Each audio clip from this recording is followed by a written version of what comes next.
할렐루야. 오늘도 수요 기도에 참여한 여러분 환영하며 축복합니다. 오늘도 말씀 속의 기도의 제목을 찾아 간절한 마음으로 부르짖어 기도할 때 기도에 응답하시는 살아계신 주님을 만나는 이 시간 되기를 주님의 이름으로 축원합니다. 오늘은 누가복음 18장 1절로 8절의 말씀으로 작정기도 연습이라는 제목으로 함께 은혜를 나누고자 합니다. 우리는 이제 새해가 되어서 이번 한 주간 동안 다니엘 작정 기도로 함께 기도하고 있습니다. 작정 기도란 무엇입니까? 무언가를 작정하고 기도드린다는 뜻이 아니겠습니까? 그렇다면 무엇을 작정하는 것일까요? 이 작정 기도에는 여러 가지 작정하는 것이 포함이 되는데 우선 첫째는 기도 안 하던 사람이 기도하기로 작정하는 것이죠. 둘째는 어떤 다급한 문제로 기도하기로 기도의 내용을 가지고 작정하는 것입니다. 기도의 내용이 구체적일수록 방향성이 생기고 기도의 응답을 체감하기도 쉽지요. 셋째는 기도의 기간을 정하는 것입니다. 성경에서 제일 대표적인 작정 기도는 예수님의 40일 금식 기도이지요. 40일 금식 기도는 쉽지 않죠. 거의 목숨 내걸고 하는 기도입니다. 그 다음으로 유명한 것도 다니엘의 작정 기도입니다.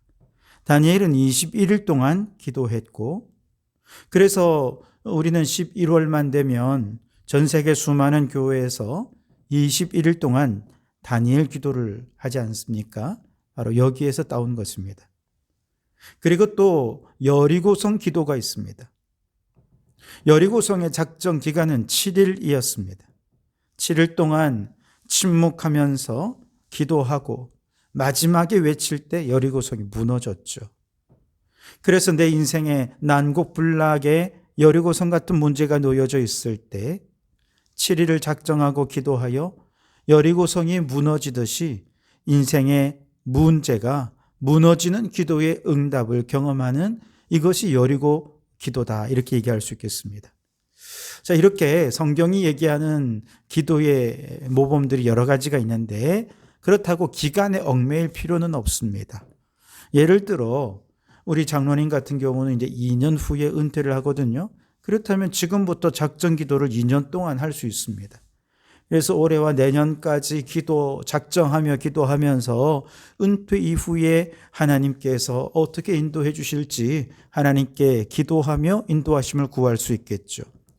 또 우리 집사님 한 분은 올해 이제 다른 곳으로 발령이 나게 될 텐데 발령이 언제 날지는 몰라요. 그렇지만 발령 날 때까지 작정하고 기도하는 거죠.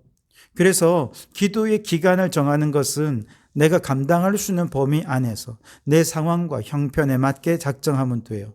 다만 이제 교회적인 차원에서는 올해 분기별로 4번, 그래서 한 번에 7일 동안 기도 기간으로 정하고 이렇게 함께 성도들을 위해 중보하며 기도하는 그런 시간들을 가지려고 하는 것이죠. 네 번째는 무엇을 작정하느냐? 기도의 방법도 작정하는 겁니다. 예수님은 어떤 방법으로 기도하셨습니까? 40일 동안 금식하며 기도하셨죠. 분당 우리 교회 이찬수 목사님의 아버지는 개척교회 목사님이셨는데 40일 금식 기도하시다가 그만 돌아가셨다는 것입니다. 금식 기도를 40일 동안 하는 건 정말 위험합니다. 성경에는 안 나오지만 바울도 사탄의 가시 같은 자신의 질병을 놓고 3번이나 기도했다고 하지 않았습니까? 이건 아마 틀림없이 40일 동안 금식 기도를 작정하고 드린 것이다, 이렇게 생각합니다. 목숨 걸고 기도하기를 3번이나 했다는 거죠. 그렇게 했는데 하나님께서 응답하지 않으셨고 오히려 내 은혜가 내게 족하다, 이렇게 말씀하신 것이죠. 중요한 것은 금식이라는 방법으로 기도하는 것은 생명 걸고 기도하는 그 마음의 중심을 가지고 하나님 앞에 나아간다는 것입니다. 다니엘은 어떤 방법으로 기도했습니까? 습관을 따라 기도했죠. 하루에 3번 정해진 시간에 다락방에 올라가서 예루살렘을 향해 창문을 열고 그렇게 기도했습니다. 여리고성 기도는 어떤 기도였습니까? 침묵하며 하루에 한 바퀴씩 성을 돌다가 마지막에 7바퀴를 도는 것이었습니다. 그러니까 기도의 방법도 다양할 수 있습니다. 우리도 우리 자신의 기도의 방법을 정해야 되는데 우선 하루 중에 언제 기도할 것인지, 새벽에 기도할 것인지, 저녁에 할 것인지, 아니면은 점심시간에 기도할 것인지, 기도 시간은 얼마나 할 것인지, 새벽 기도를 드리면서 같이 기도할 것인지, 아니면은 새벽 기도는 못 나와도 출근하기 30분 전에 일어나서 기도해서 한 30분 정도 기도한다거나, 아니면은 아침에는 너무 분주하니까 잠들기 전에 30분 전에 기도하겠다. 뭐 이렇게 정할 수도 있고요. 그것도 힘들면 점심시간에 시간을 쪼개서 한 10분 동안 기도하겠다.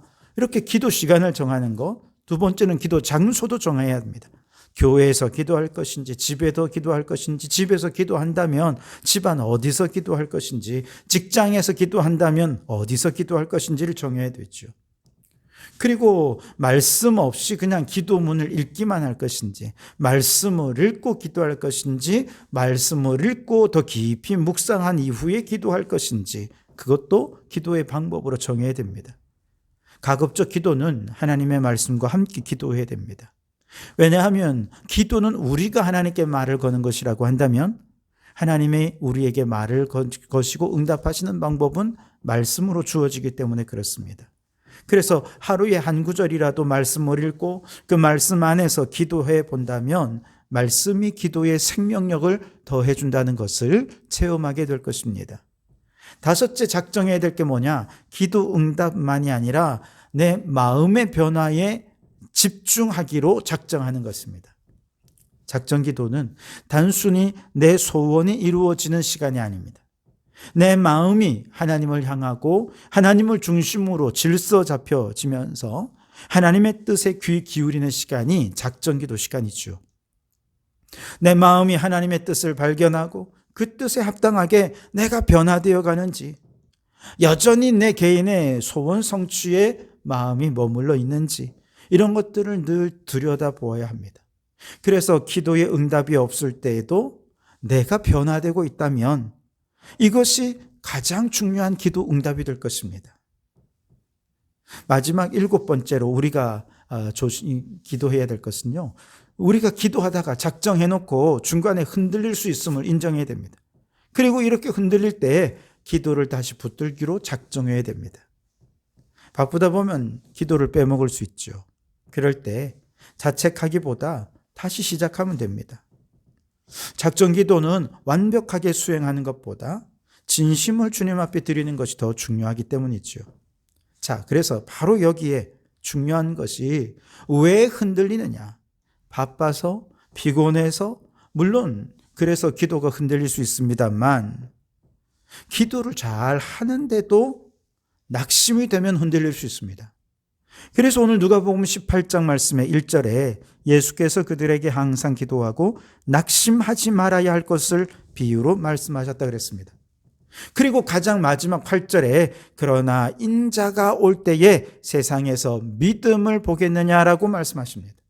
다시 말해서 항상 기도하고 낙심하지 않는 것, 이것이 믿음인데 주님 다시 오시는 그때에 이렇게 믿음이 없어서 기도하고 낙심하는 사람, 그래서 기도를 포기하는 사람들이 너무 많아서 끝까지 믿음으로 기도하는 사람을 보기가 어려울 것이다 라는 말씀인 것이죠. 결국 작정 기도를 성공하는 가장 중요한 요소는 믿음이라는 것이죠. 오늘 예수님의 비유 가운데 불의한 재판관에게 찾아가서 매일같이 간청하는 한 과부의 비유가 오늘 본문의 말씀이지요. 이 과부가 재판장을 찾아가서 원한을 풀어달라고 간청합니다. 이 간청은 뭡니까? 기도이지요, 기도. 그녀는 자신의 원한이 풀어질 때까지 기도 기간을 정했습니다. 기도 시간은 언제입니까? 자주라고 표현했습니다. 기도 방법은 무엇일까요? 재판장을 찾아가서 기도하는 겁니다. 기도의 내용은 무엇입니까? 원한을 풀어달라는 것이지요. 그래서 여러분, 그녀의 방법을 상상해 보자면 아마 매일 아침에 재판관의 집 문 앞에서 기다리다가 나오면 간청하고, 저녁이 되면 법원 앞에서 기다리다가 퇴근할 때 또 만나서 간청하고 아마 그렇게 하지 않았을까요? 오늘날로 치면 아마 거의 스토킹 수준으로 쫓아다니면서 그만큼 자주 간절하게 기도하고 요청했다는 것입니다. 자, 그런데도 그녀가 처음 마주한 기도의 현실은 어떻습니까? 재판관은 너무나도 냉담했고 차가웠습니다. 그 재판관의 특징은 뭐냐? 하나님을 두려워하지 않고 사람을 무시하는 교만하고 냉정하고 차가운 사람이었다는 것이지요. 그런데 이것은 무엇을 말하느냐? 우리가 기도할 때 만나는 하나님이 때로는 이렇게 냉정하고 차가운 하나님이실 수 있다는 거예요. 아무리 기도해도 하나님은 들은 척도 하지 않으십니다. 아무리 기도해도 기도 응답해 줄 생각조차 없는 거예요. 너무나 무관심한 하나님. 많은 분들이 기도하다가 낙심하는 이유는 이런 불의한 재판관 같은 하나님을 만나기 때문에 그렇다는 거예요. 나는 애가 타 죽겠는데 하나님은 아무 응답도 반응도 없고, 과연 하나님은 계시긴 한 건지, 하나님이 들으시기는 하시는 건지 너무 무심하시다, 무관심하고 냉정하시다, 그렇게 하나님 앞에 차가움을 느낄 때가 있지요. 이럴 때 우리는 기도에 낙심하게 되고 기도를 포기하게 되는 것이지요. 바로 이때 필요한 게 뭐냐? 믿음이라는 것입니다. 어떤 믿음이냐? 오늘 6절로 8절을 보시면 주께서 또 이르시되 불의한 재판장이 말한 것을 들으라. 하물며 하나님께서 그 밤낮 부르짖는 택하신 자들의 원한을 풀어주지 아니하시겠느냐? 그들에게 오래 참으시겠느냐? 내가 너희에게 이르노니 속히 그 원한을 풀어주리라. 아멘. 자, 불의한 재판관도 과부에 그렇게 자주 찾아가서 행하는 간청을 들어주었다면 하물며 좋으신 하나님께서 내 기도 들어주지 않겠느냐? 바로 이 믿음이 있다면 우리는 낙심하지 않고 계속해서 기도할 수 있게 된다는 것이지요. 마가복음 7장에 보면 수로보니게 여인의 일화가 나오죠. 어느 날 예수님께서 두로 지방으로 가십니다. 이곳은 지중해 연안의 해안의 도시고 상업도시로서 이방인들이 주로 거주하는 곳이지요. 이곳에 가신 예수님은 한 집에 들어가셔서 자신이 그곳에 계신 것을 숨기고자 했어요.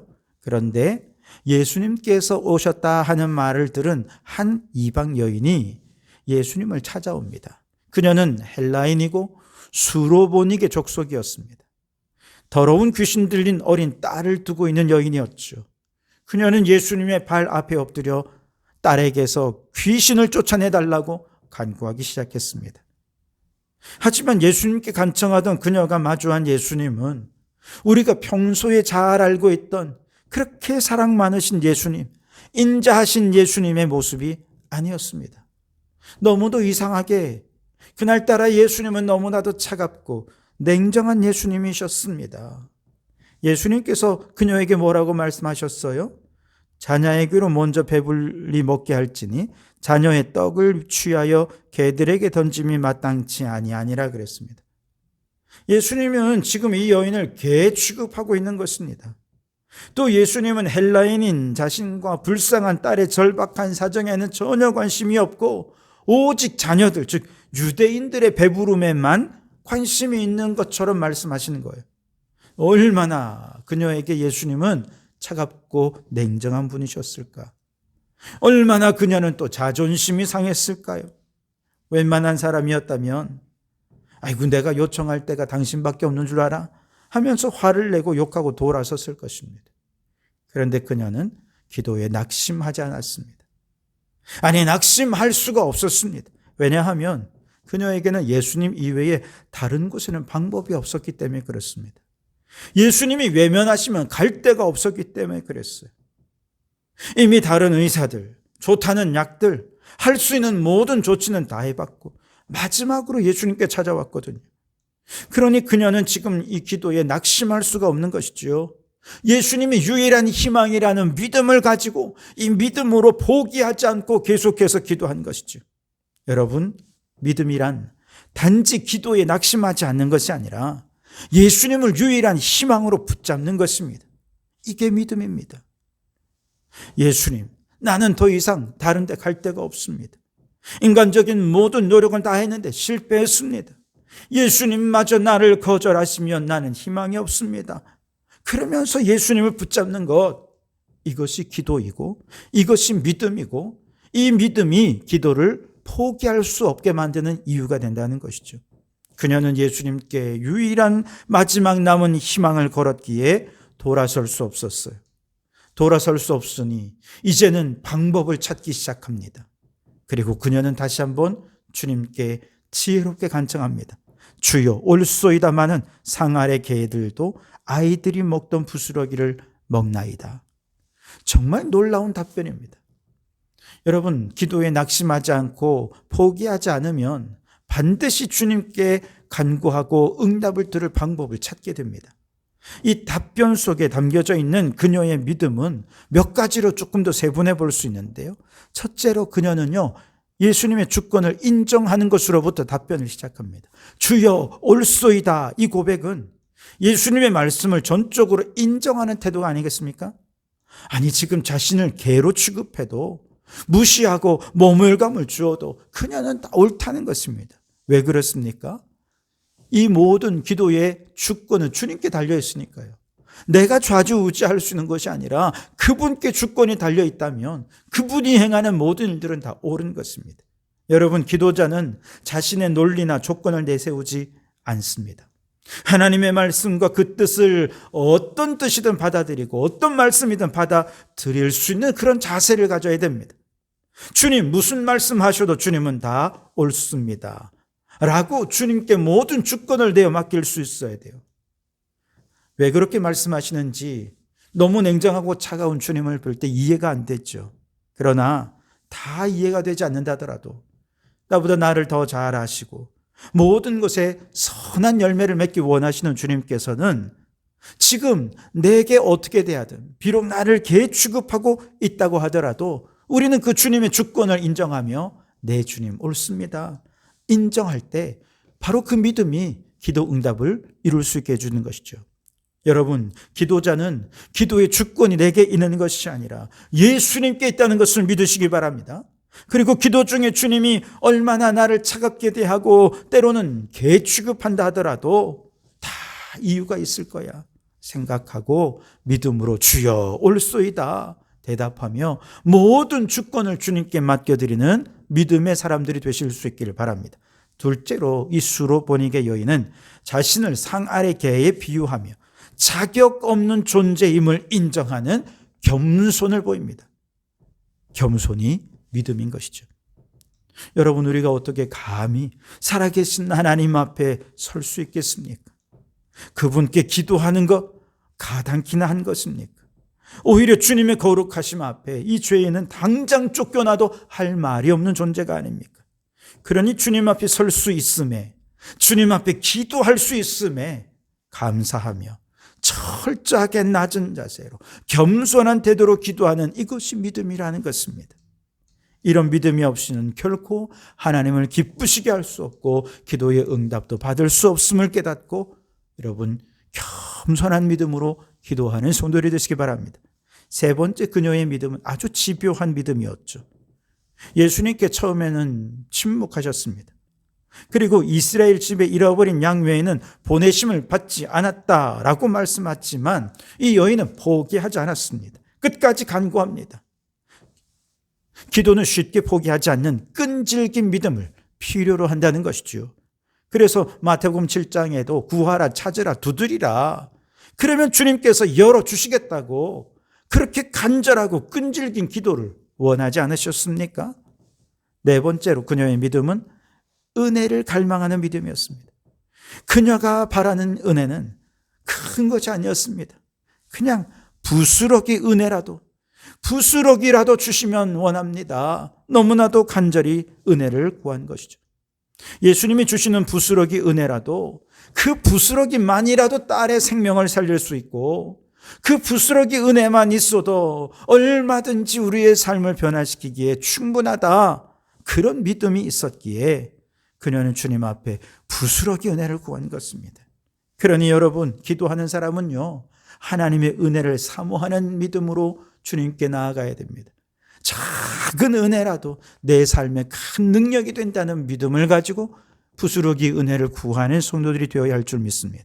이처럼 예수님의 주권을 전적으로 인정하면서 겸손히, 그러면서도 집요하게 은혜를 갈망하며 기도한 그녀의 기도는 그 끝에 어떻게 됩니까? 비로소 주님의 기도의 응답을 경험하게 되죠. 이 말을 하였으니 돌아가라, 귀신이 내 딸에게서 나갔느니라. 실제로 그녀가 집에 돌아가 보니 주님 말씀대로 귀신은 떠나가 있고 아이가 건강하게 회복되어 있었습니다.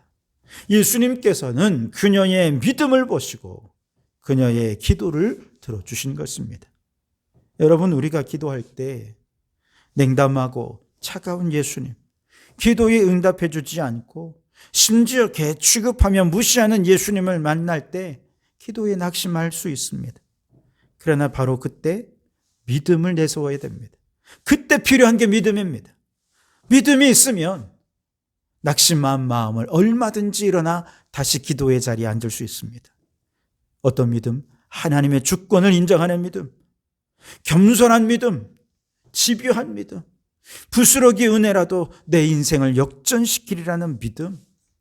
저 불의한 청지기도 이렇게 기도에 응답해 주었다면 선하신 하나님은 하물며 내게 기도에 응답하지 않으시랴. 이렇게 믿음으로 기도에 힘쓴다면 우리는 반드시 기도 응답을 경험하게 될 줄 믿습니다. 작정 기도의 마지막은 마무리 기도에 있습니다.